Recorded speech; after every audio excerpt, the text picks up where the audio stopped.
In old Ireland, the leprechauns have pots of gold, crocks of gold. Well, here in America, we have garden gnomes with salsa bowls full of copper.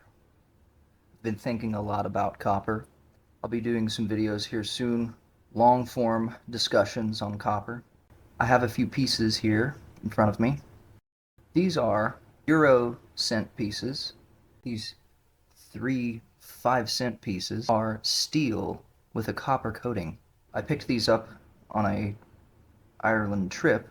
I have quite a few more European coins, but save those for another video. This alloy that you're seeing is called Nordic Gold. Nordic Gold is 89% copper, 5% aluminum, 5% zinc, and 1% tin. I thought it was worth noting the psychological impression it leaves on you. It does give a sense of value. Here we have a Mr. Gaddy's token.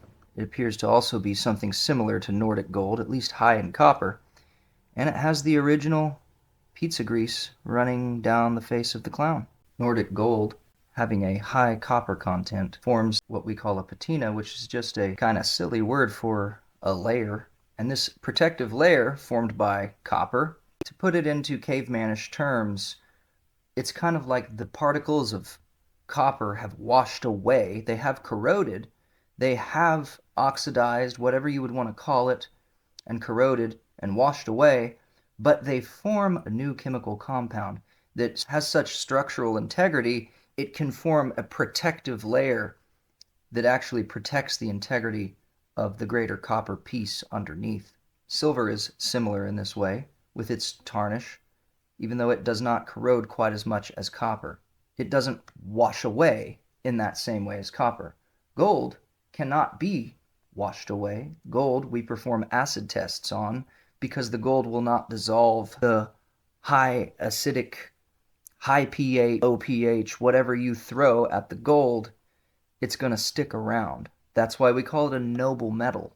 Copper is a noble metal as well, but it's semi-noble. Silver is a noble metal, but we'll call it princely. I don't know. It's a princely metal. And gold is a noble metal. It's maybe the royal metal.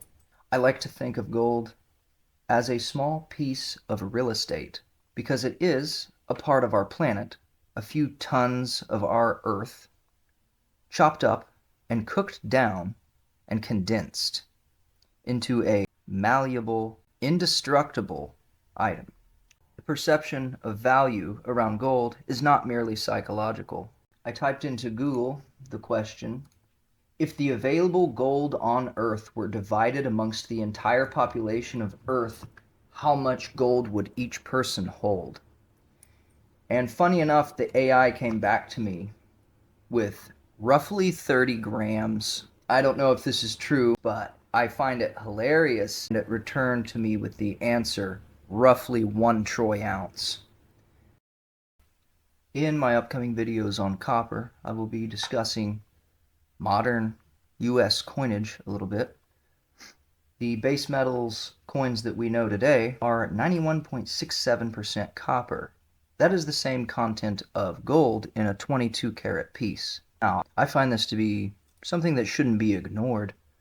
If a quarter is 5 grams of copper, 6 quarters is over an ounce of copper. This is a slightly terrifying way to look at the value of our money.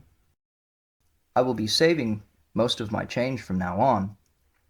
The dime, the nickel, and the quarter all contain copper to the level of at least 75% in the nickel and up to 91.67% in the dime and the quarter. I find this to be something that would be silly to ignore.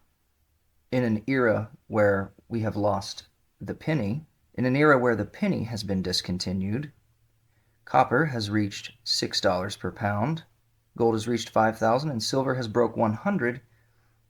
I feel silly trading in my coinage for paper dollars. I wanted to ask if anybody thought anything of the grading I went with. I looked online, just Google searches basically, indicating towards NGC being more reliable for world coinage and PCGS being more respected for United States coinage.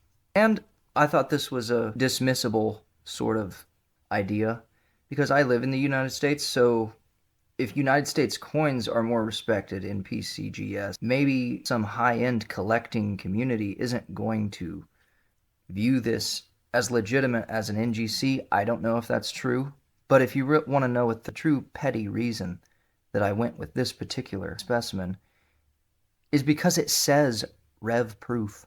It says reverse proof.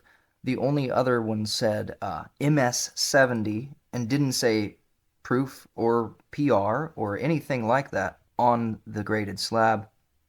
And I know that's a very petty, sort of juvenile noob thing to care about probably, but I found it to carry some weight in that way. Just that the circles where I will be debuting this coin are not going to be people that care about which grading service graded the coin.